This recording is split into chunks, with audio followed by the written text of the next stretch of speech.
All right, let's get started. So welcome to our information session this year.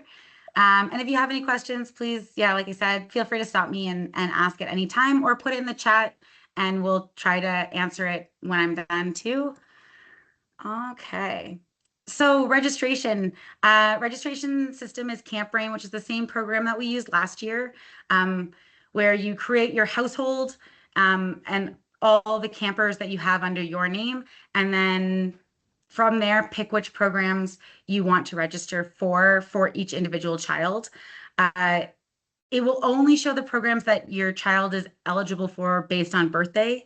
Some birthdays, especially if your child has a late birthday or early birthday, depending on what it is. If you don't see the program that you think that you are looking for, send us an email. There might be like a weird reason why you're not seeing it, and we can almost always manually register someone if you want. We're pretty flexible on birthdays, especially if we're trying to fit in siblings or we're trying to fit in a friend that has different birthdays. The way that our system works is that you are allowed to register if your child turns that age by the end of this calendar year, but it does get a little bit tricky. Sometimes the birthdays kind of mess things up sometimes. So feel free to give us an email if you ever need to. If you're like, I can't find this program and I'm not sure why it's not showing up, let us know. These are our programs this year. We have Beavers and Tenderpad, which are both our half-week programs. They go Saturday, Tuesday, and then Tuesday to Saturdays. Our Beavers are 5 to 7-year-olds, and our Tenderpads are 7 to 9-year-olds. Our Cub Field, which is our red pack and our black pack, are our whole week programs. And I'll talk about accommodations in a second, but they'll go on little one-night out trips. They're pretty much 7 to 10-year-olds. Again, sometimes that birthday falls in a weird spice. Those are usually the emails I get for Cupfield and Brownsea. Brownsea is a little bit of everything. So it's that first year of kind of scout field ages where those campers do a little bit of hiking, they do a little bit of paddling, they go on a 2-night out trip, and they finish that out trip with a little bit of rock climbing. So they kind of get a little bit of everything. And then next year they get to kind of choose of like, hey, I really like this part. Maybe I'll sign up for a program that does that the whole week. Which leads us into Scout Field. Scout Field mostly are full week programs. Our Scout Field programs are trail, paddling, survival, and climbing, which is like rock climbing and high ropes. This year, we've kind of tried to do a tiered system to allow a little bit more easing into some programs and to give some options for those 11, 12-year-olds that have already done Brownsea or want to try something new. So most of our programs for trail, paddling, and survival and climbing have a version 1, a version 2, and a version 3, and each time they get a little bit harder. Trail 1 stays kind of close to camp and does shorter hikes. Same with paddling. They stay close to camp. The paddles are a little bit shorter days, so they're just easing into things. No portaging, no hard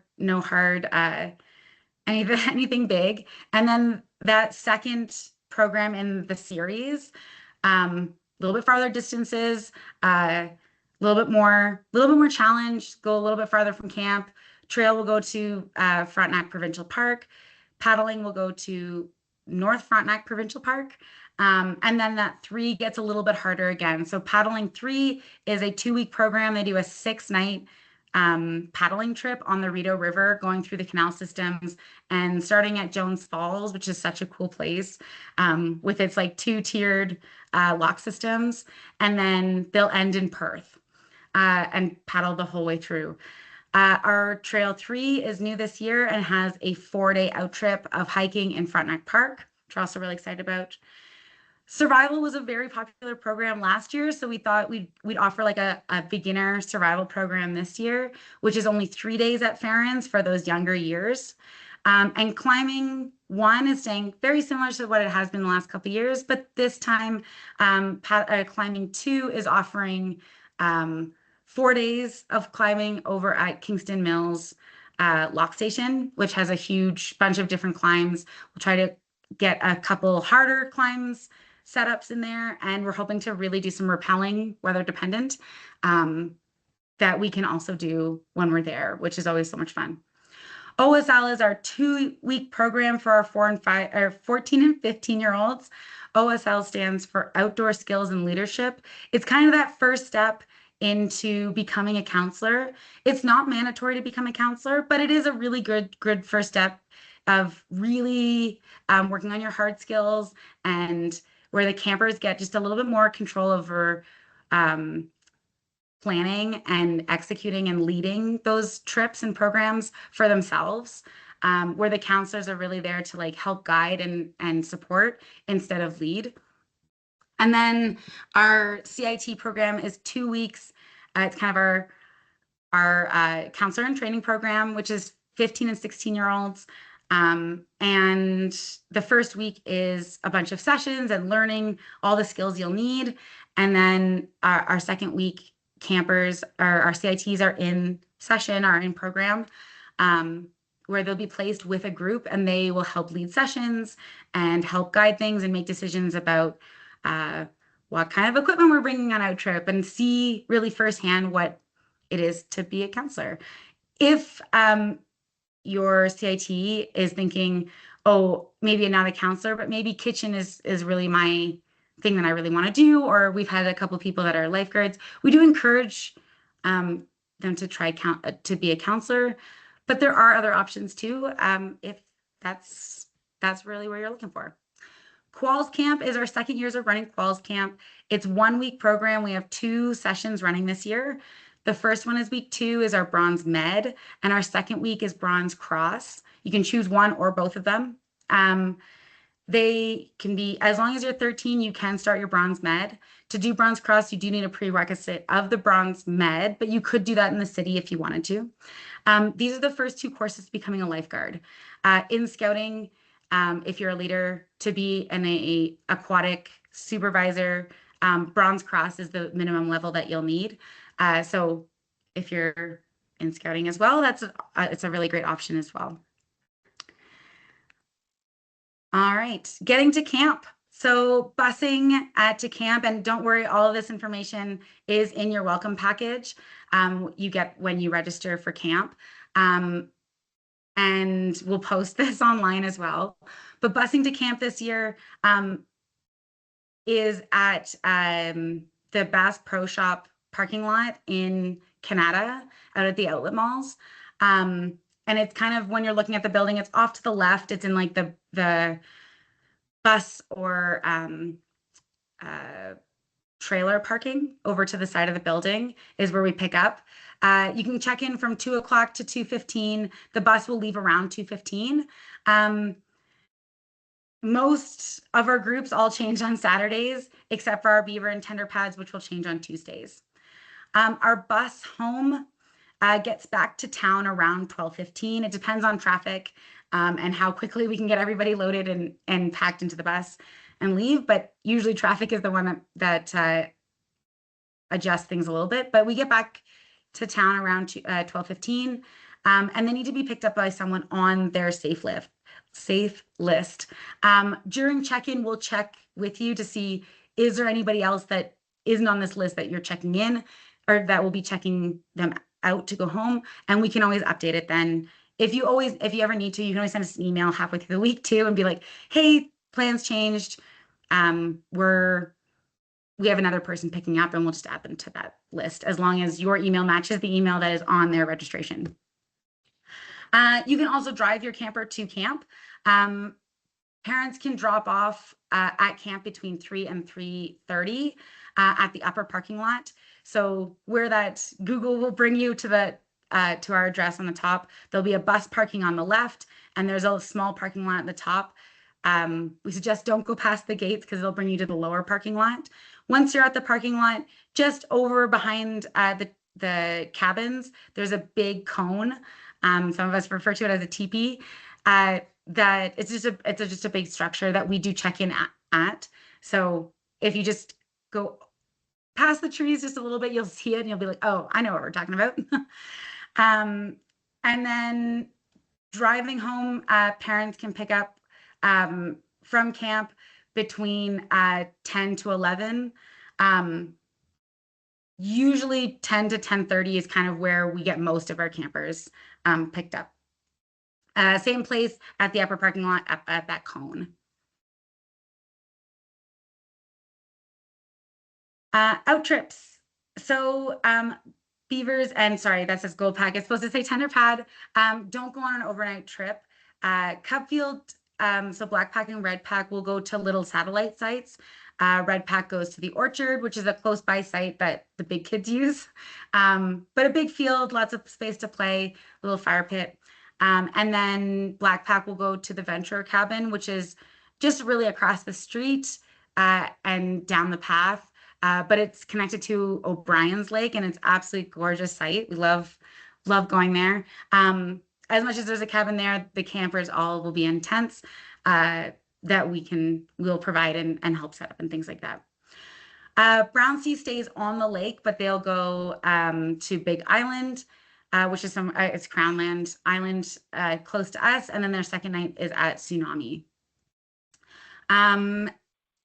Our hiking programs all go to Frontenac Provincial Park. Paddling one stays close to Opie. It uses some of our satellite sites and the Tay River to connect them. And then paddling 2 goes to North Frontenac Parklands. Paddling 3 will go, like I said, from on the Rideau Canal system from Jones Falls to Perth. And then survival stays at Farron. So they'll either canoe or hike, depending kind of on weather or what the group wants to do or the week. They'll decide how they're getting to Farron's. And then OSL goes on 1 hiking trip and 1 paddling trip. The hiking trip goes to Frontenac Provincial Park, and the paddling trip goes to North Frontenac Parklands, which is they're all amazing trips. All right, accommodations. So we have quite a few different options at camp, depending on, does climbing, you're totally right. Thank you, Anna and Ophelia. Yes, climbing does go on out trips. They both do. And I'm not sure why I don't have it on slide. Thank you. You're the first person to notice that. Climbing does go to Kingston Mills Lock Station, which we camp at the lock, at the top of the lock, and then walk down to where there's a huge rock wall that is, like, I've been told, beginner to intermediate climbs, depending on which route you take. Yeah, thanks for asking that. So yeah, our accommodations, our lodges are kind of that bottom picture that you're seeing on the screen right now. They are 5 or 6 rooms in the lodge with a common area in the middle. There is power to these buildings. So lights on. Our Beavers and Tender Pad are both staying in this type of accommodation this year, which is like nice as our first, our first year at camp. They get a little bit of an ease into, okay, we're not too far from home. It's not too different. The door closes and the window, there's some protection between bugs, a little bit more. We can leave the hall, the common room light on, or have night lights if we need them. And your counselors are just across the hall in their room, which is easy to knock on the door if we're a little bit worried at night. Our cub cabins, there's no picture of our cub cabins on the screen at the moment, but they're small individual cabins in a row in Cub Field. So each program kind of gets their own line of cub cabins. So Black Pack will stay in the Black Pack cabins, Red Pack stays in the Red Pack cabins. And then at the end of the row is the counselor's cabin, which we usually light with either kind of like fairy lights or glow sticks on the doors so that campers can find us in the night. And then on the end of those rows have outhouses, which is the bathrooms for all of our Cub Field programs, for pretty much all of our camps. Each cub cabin has 3 bunk beds in it, so there's up to 6 kids in it, and they each get a little cubby. Our cabins are the pictures that you see on the top, and if you don't know, they're small cabins built on tent platforms, where the name Tabins comes from, in the Brownsea field. Brownsea is the only one that sleeps in our our cabins. They don't have bunk beds. They have kind of 5 cots that are around the edge of the room. Is our cabins. And then the other accommodations that we have are big canvas tents, which trails, survival, and OSL usually and CIT usually stay in. The other programs, it'll kind of sometimes depend on the week, depending on how many campers are there and what other programs are running. Of either the older programs usually end up between the lodges and the tents. Although numbers, sometimes numbers get bigger on us and we move people around. The big canvas tents are on tent platforms, and up to 5 mattresses fit in each tent. Here's our dining hall. We cater to all dietary restrictions as best we can. And if you ever have any questions about dietary restrictions, please feel free to ask us. Sorry, I was going to see that there's a question here. Are the cabins split into individual rooms inside? Yeah, the lodges are. Yeah, so there's 6 rooms inside. Each of them have 2 or 3 bunk beds in each room, and then we'll split the cabins or the campers by gender, where kind of where they fit. And I get a lot of questions about, can my camper sleep with their friend that's going to camp? Don't worry, we let the campers pretty much pick their rooms, unless there's an issue that we have to figure out. But yes, almost always those friends are going to be able to stay together, unless it's a group that is bigger than the room can physically accommodate. Then we'll make sure that like nobody's by themselves. Okay. Yeah, sorry, dining hall. Part of the registration process asks for food restrictions and allergies. The kitchen staff get these lists before camp starts to plan and order what we need. If your camper has a new allergy or food restriction that has occurred since you registered, feel free to send us an email and we can easily update their system. And if it's not right in our system, we always check during check-in to make sure that we've got the right information, and we can always update it then as well. Here's our health center. Every year at Opemikon, oh, sorry, what is the kid is picky on food? Are there alternatives to them? So I'll go back to the dining hall for a second. There are some alternatives. Usually we have quite a few things, quite a few options on the table. If your camper is like really picky and they're thinking, you know what, I just want toast, like we will try our best to make sure that they are getting the nutrition that they need. I do find that at camp, we have quite a few kids. I've had a lot of parents say to me in the past of like, my kid never eats eggs at home and now he's eaten all of them. Sometimes kids seeing other kids eat food, sometimes that just like, oh, I'll give it a try. We won't let your kid go hungry. We will try to accommodate them if we need to, although we will try to encourage them to try the foods as much as they can of what's being served first. I hope that answers that question. If you have any specific questions about that, feel free to email me. The email will be at the end of the presentation. And what food is typically served? Usually it's fairly kid-friendly. Great, thanks, Stephanie. Usually it's fairly kid-friendly food. We do chicken burgers, we do hamburgers, we do hot dogs. We have vegans and gluten-free. We have a lot of our allergies are on our own staff, so we have to make the food anyway. So we usually just make an extra portion if a camper is allergic to one of those things or restricted to one of those things as well. We will do mini pizzas and spaghetti and barbecue chicken. Trying to like go through some of our menus. Breakfast kind of will alternate between hot meals and cold meals. So one meal, one day might be pancakes and bacon. with something with veg or with fruit and on the side and stuff. And then the next day might be cereal and toast. And then the next day might be French toast with sausage and eggs or something like that.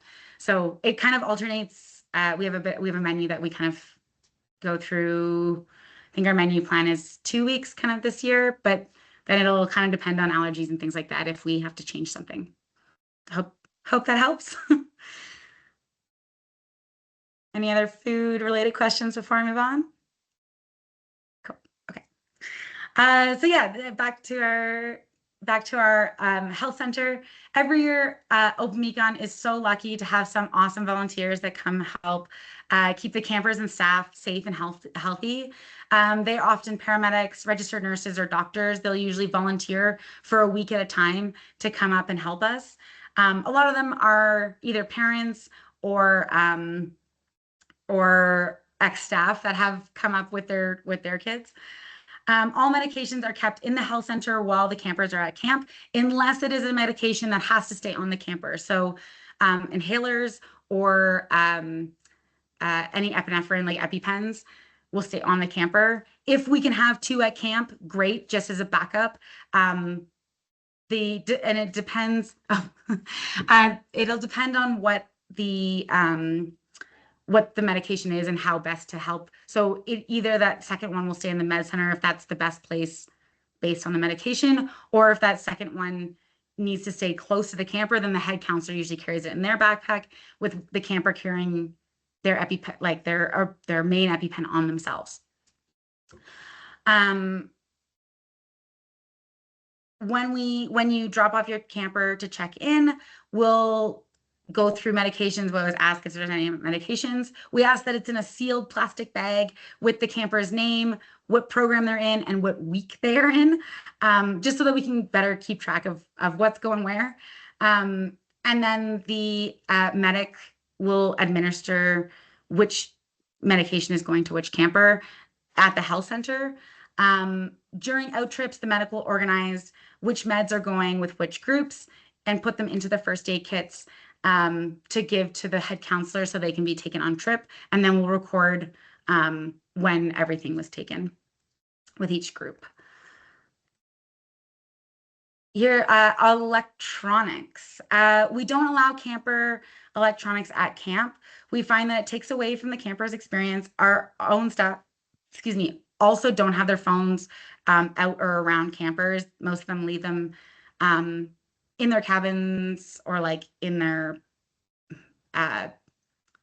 backpacks if they have them on.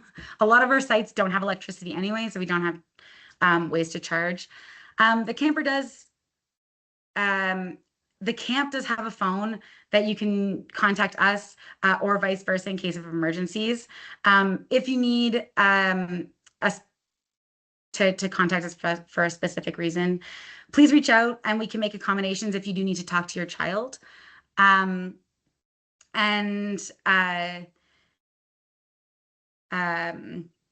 it's easier to send the camp an email, and that will get picked up really quickly, and then we'll give you a call. If you can't reach us by phone for whatever reason, send us a quick email, and we're usually pretty quick about getting back onto that phone. I see a question here for the 1-week trip. Megan, I'll get to packing in a little bit. So if I don't touch on it, remind me. There is a packing list that's also included in your registration package. That actually might be easier to look at because every program is a little bit different on what they pack. If there's an electronic that your camper like really needs as an accommodation, please reach out to me and we can probably figure out a way to figure it out and make a plan for it. Hygiene, washing hands. We encourage our campers to wash their hands when they go to the bathroom with soap and water. Almost all of our outhouses have running water with soap to wash their hands. And then in the dining hall, we have hand sanitizer with us, really on trail all over the place, but also in the dining hall. So before anytime they eat, they're using hand sanitizer. And then as much as they go to the bathroom, they're washing their hands, encouraged to wash their hands. Hopefully they are. We don't have showers at camp. Instead, we have polar bear dip every morning, where the campers have a dip in the lake at the start of the day. They also have an option for free swim at 4 o'clock every day that they're in camp. So unless they're on out trip, they have an option in the morning. We very much encourage it just to rinse off. In the afternoon, they also get that chance to get in the water, cool off a little bit, and like rinse off. Washrooms. We have outhouses, or we call them kaibos, all around the camp, and at least one at every site campers sleep at. We do have one building with flushy bathrooms, but campers don't have access to it. If this is a major problem for one of our campers, we can accommodate them. But it is our washrooms aren't built to accommodate the volume for the whole camp during the summer. KIBO stands for Keep Your Bowels Open. Thanks for that question. Yeah, so it's they're just outhouses. Usually they're like 2 stalls kind of in one little outhouse building. Sunscreen and bug spray. We don't supply sunscreen or bug spray. Campers have to bring their own. Counselors do prompt the campers to put it on at the beginning of the day, and will prompt to reapply it throughout the day. We don't want any burn campers, and we try to keep our bug bites to a minimum as much as we can in an outside facility, as much as we can. We also do have ticks at camp that we will prompt campers to check for. We'll prompt them to do it as much as they can, and help them take them off as much as we can if we need to. Should they bring their own biodegradable soap to wash in the lake? Thank you, Holly. That's a great question. Yes, please. On the registration list, there is a recommendation on the types of soap. We do ask that camp soap, or was it called Campsides, was a popular one for a really long time, but when you read the directions, it's actually not supposed to be used in the lake. So there are a couple that we put, that we recommend. Dr. Bonners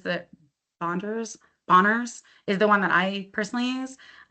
It's as kind of as biodegradable as you can kind of get, as lake friendly as you can get. And where do we get the soap? If you Google it, it'll come up. It seems to be becoming more popular in like more common stores, but the health stores is the place that I've always like reliably found it. If you Google it, it usually pops up for me of like what kind of, natural food pantry. Thank you. It will come up with like some options usually in your area of where you can find it. Yeah, I hope that helps. Cool. Yeah. All right, this is kind of what a day at camp looks like. Usually we wake up about 7 o'clock. It'll depend on the group of campers. If campers are getting ready really quickly, we might let them sleep a little bit more. If they're taking a really long time to wake up and get changed for polar bear dip, then we might wake them a little early. And sometimes it kind of like flows through the week, and that sometimes changes. After we wake up, we go to polar bear dip right away. Jump in the lake. It's not like a swim time. It's really just like a get in, rinse off, and get out. Soap. We usually do soap days kind of every other day just to help preserve our lake. Oh, nice. And then after polar bear dip, we change and we get ready for flag. We are a Scouts camp, although we do allow anybody to come to our camp in the summer. But we do follow some Scouting traditions. Flag break is one of them, where we do follow some like traditional things. And we also do some like really fun camp things with our flag break, where we like pull the flag and open up the Canada flag and say good morning to each other, really. After that, we'll have breakfast. And then in between breakfast and lunch, depending on the group, we'll have a couple sessions, and they could be something like low ropes, crafts, maybe archery, and then we'll have lunch. Flag And meal times are a great time for siblings that are in different programs or friends that are in different programs to connect with each other because we're all in the same place. And even before we go in for lunch, we usually have 5, maybe 10 minutes of just kind of relaxed hanging out time around our in front of our dining hall where lots of siblings get to connect and play games, and you get to meet campers from different programs, which is always really cool. After lunch, you'll do a couple more sessions. And again, it'll depend on your program of what you're doing. Maybe it's fire building or a paddling session. And then almost always we will go, the whole camp comes back together at 4 o'clock to go for free swim, which is just the lifeguards are set up. Everybody can just go have fun in the swimming area. Can campers bring their own bow and maybe arrows for archery? If you really want to, you can. We do have long bows and compound bows to use at the camp, and we do have a bunch of arrows. If you want to, you can. We would probably keep them in the head counselor's cabin when they're not being used. But it would be one of those, we would just caution of like, if it gets broken at camp, unfortunately, we aren't responsible for the break. So whatever your comfort level is with sending your own gear, that's up to you. Do you have life jackets for the less strong swimmers? Absolutely. So one of the first things that we do when we get to camp is we'll go around the camp and show a lot of different pieces of the camp. And one of those stations that we go to is our swim test. So when they get there, and if your camper is like, nope, I'm not comfortable going for a swim test, that's fine. They get a red bracelet. So we know that like, this is not a confident swimmer. They'll just stay in the shallow end. They'll go around our whole swimming area. So it just makes a little rectangle out to a raft, over to the raft, and then back. And if they are a confident swimmer and can make it around, they get a green bracelet and will be able to go in the deep end. We do have life jackets that are in our swimming area that kids are always welcome to put on. And during our free swim, campers are always in buddies.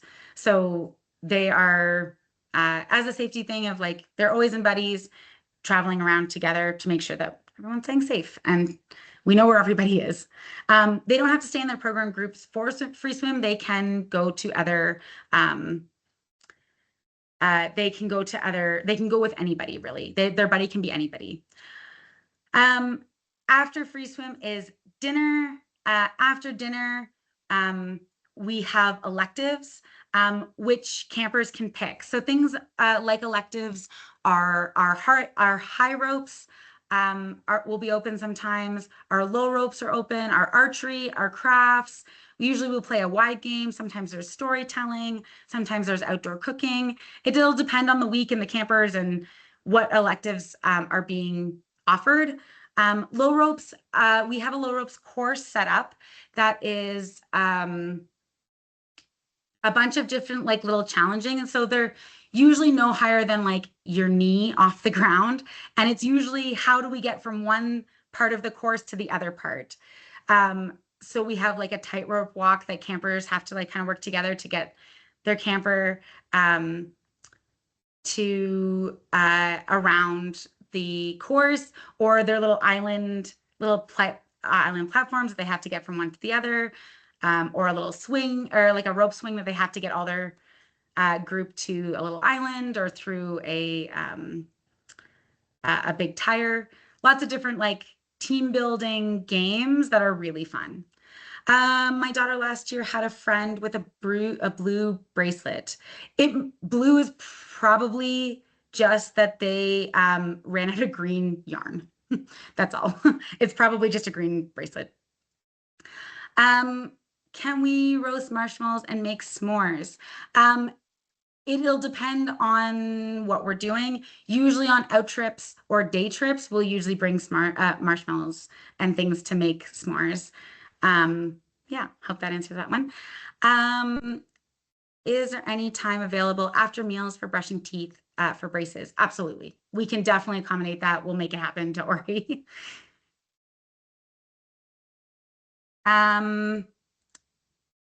Okay, any other questions about, sorry, I didn't finish our day. After electives, we all come back for flag lowering. So in electives, the councils recount how many kids are choosing that option and off they go. Flag, we all come back together and the campers will join their own groups again, their own programs. We'll lower the flag as kind of just like a way to like ease into the end of our day. And then each day has a different activity at the end. So on Saturday night when they get to camp, we have big wide games.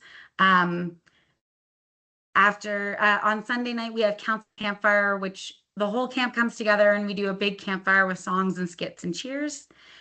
On Monday, we have carnival night where we set up a bunch of carnival games and campers can wear costumes and dance and play games and win prizes, have snacks, stuff like that. On Tuesday night, we have Cub Field movie night. Almost all of our big kids are out of camp on their own out trips, and our Cubs get to come to the dining hall in their PJs and watch a movie.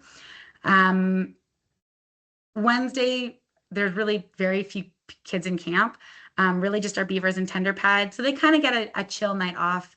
And Thursday night, we all come back together for Opie's Got Talent. So the campers have kind of the week to decide if they want to show a talent in the talent show, or if they want to do a skit, or they do a dance or a song, whatever they want to showcase. We've had lots of really awesome talents that have come across our Opie stage. And then on Friday, we come back together for our closing campfire with everybody together and sing songs and cheers. And if campers are really wanting to do like a group song that they've learned through the week, then they can do that. Okay. Everybody good? I feel like I've lost. Okay. So photos. We're still updating how we capture those special moments in camp, and every year we're trying to get better at getting those photos out faster. They will be on a Google Drive, a Google Share folder that we'll send to parents. Oh, how late do we go to bed? Sure, I can answer that before we get into photos. Depends on the program. We do have a long day. A lot of our evening activities go until about 9 o'clock, but it depends on the program. So beavers tend to like come for the first couple minutes of evening electives, and tender pads sometimes too.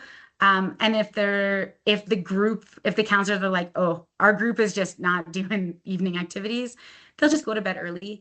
And then sometimes the group will like stay for part of that. Most of our campers will go to about 9 o'clock and then brush teeth into bed. Hope that answers the question. Okay, sorry, we'll go back to photos. So yeah, you'll get a link at the end of the week, or a link sometime. We're hoping that it can be at the end of the week. It does take us quite a while to get the photos all gathered together and sorted through, delete any doubles, and then make sure that we don't have any of our kids that don't have a release for photos. We make sure that they are not in any of our photos before we send them out. Campers are always welcome to bring their own cameras. We do recommend a disposable camera or like a small digital one, just in case it gets lost or damaged. Up to you what your comfort level is for that. Our mail, you can send snail mail to camp's address. Like if you Google Camp Opemikon, that address that's online is the camp's address. You can send a letter to that address and it will get to us. Sometimes for whatever, it takes too long to get to us. We are kind of a rural post. You can do that. We would suggest sending it before your camper leaves so that it gets to them when they're at camper. We have had a couple of campers miss their mail just because it didn't get to the camp in time. Another option is that you email us a letter and we print it out and give it to the camper. The last option that we do suggest is the kind of easiest and more guaranteed option is to hand a pre-written letter to the staff on check-in. You can hand us like a couple or just one, and you can tell us what date you want us to give it to them. And then we will give it out during breakfast, whatever day is kind of works best. We do suggest like being really positive and really happy, and you know, asking about the things that they're having fun in. And if we have had campers in the past in their envelope put another already addressed stamped envelope so that the camper can write back, and then we can mail home. It just tends to get there after the camper gets back, but that's okay. It's still fun to do.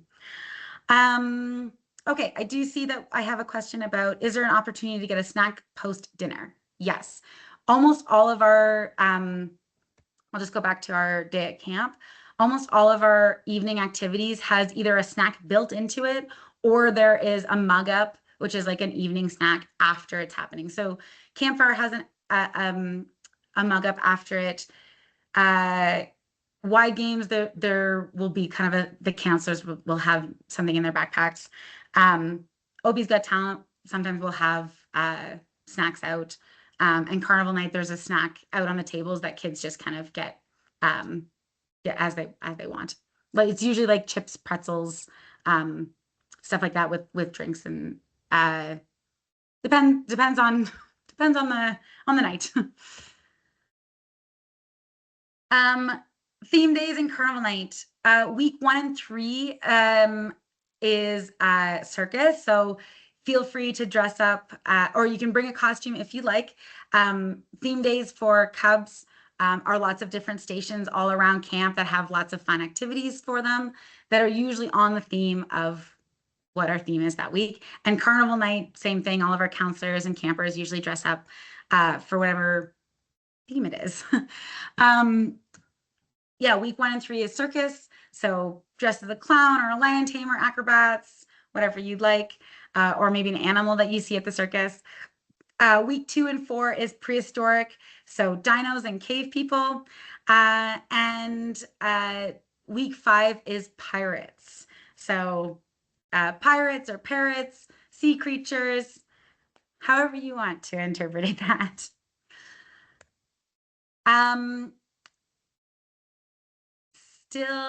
If you still have any questions, here's the email. That is our camp email. It's the one that's online and will be through all of our registration stuff, kind of comes through this email.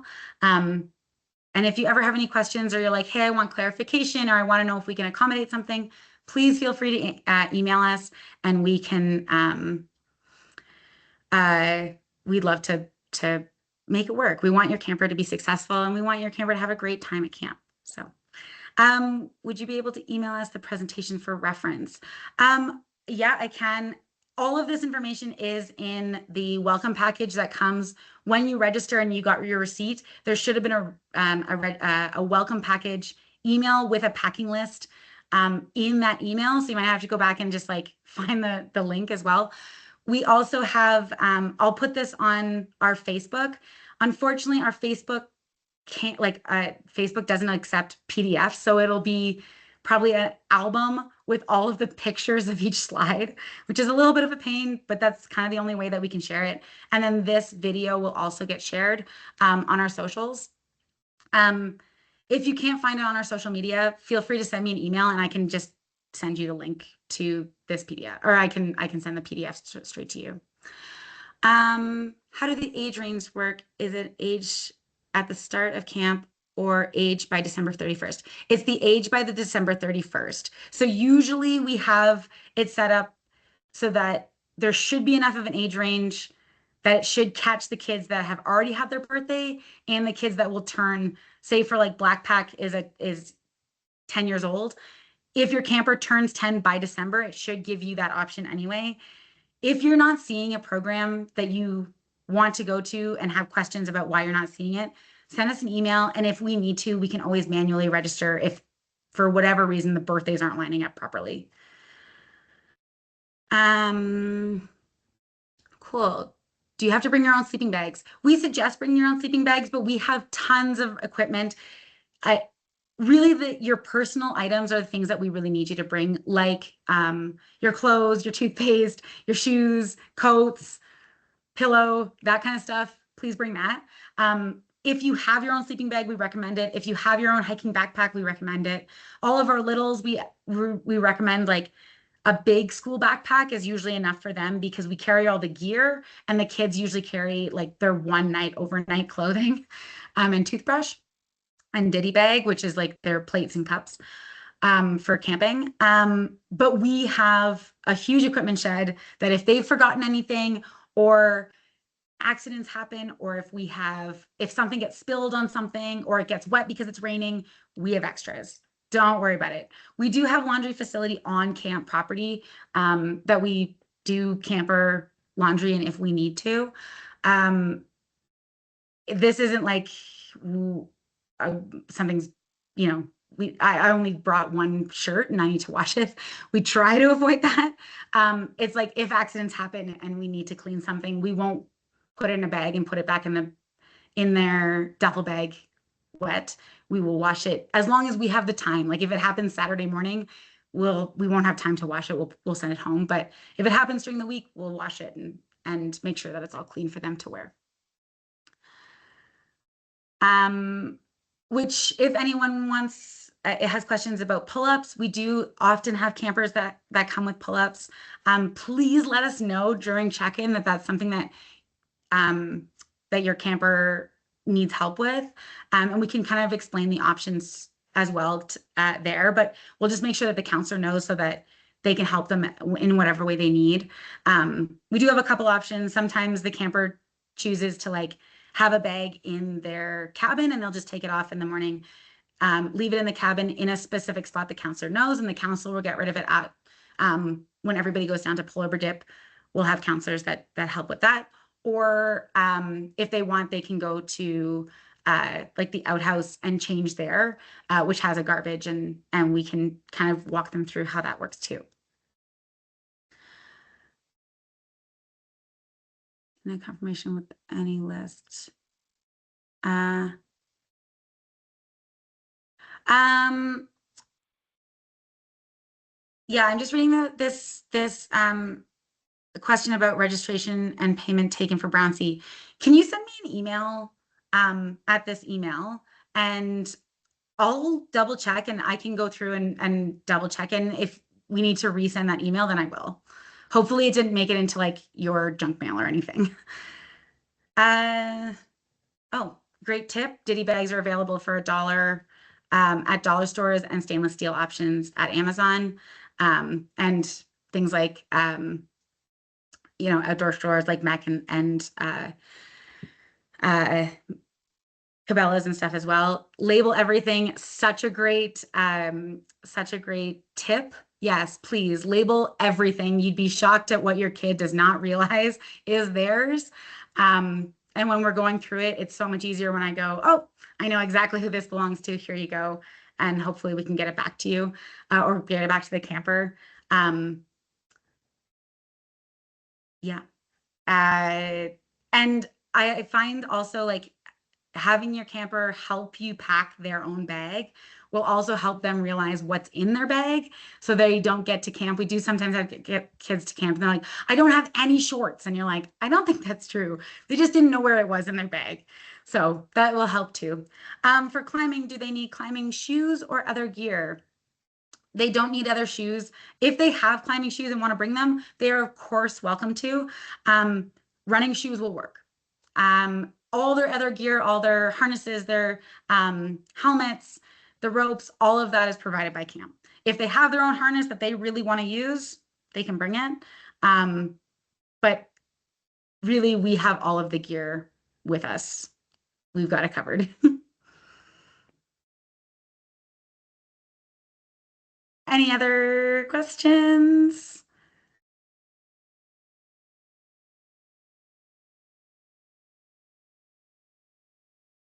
Oh, perfect. What is the best luggage to put all their stuff in? Things that don't have wheels are great. If they're in the older programs, If they have a hiking backpack, the backpack we suggest is somewhere between, I'd say nothing smaller than 45 is probably your best bet. Different programs have different requirements, and they'll tell it does go into a little bit more specifics in the packing list for each program. Hiking backpacks are helpful. Big duffel bags are fine too. And if you don't have a hiking bag, don't worry. We've got tons of extras that they can borrow. Could we see pictures of past camps, please? I'm just trying to think of the best way to do that. There, if you go, I'm just trying to think. We also have a program guide out right now at one of our other websites, at our camp website, that does have quite a few pictures in and goes through a lot of this as well. Let me just get the website for you. Summer camp. Copy. Paste. There you go. If you look at there's a program guide with lots of other pictures with a lot of pictures of the camp.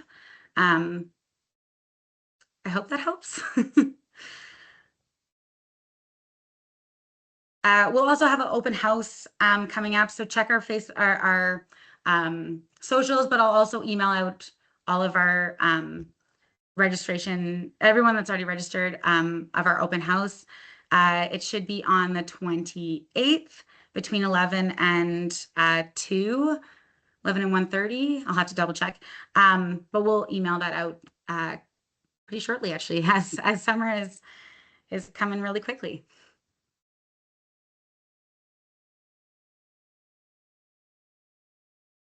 Awesome. Well, that's pretty much all I have for you guys. If you have any questions, absolutely feel free to come on. But if not, then have a wonderful rest of your Sunday, and we'll hopefully see you at camp. I'm a 7-year-old beaver. Can I rock climb? Unfortunately not, because we don't have harnesses that are small enough for our beavers.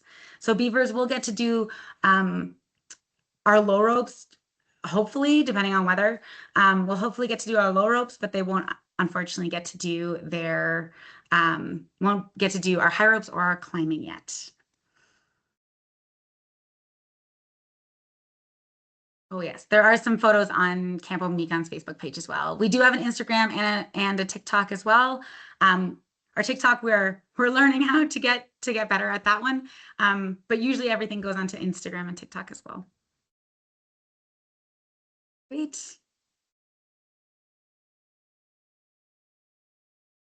Thank you guys.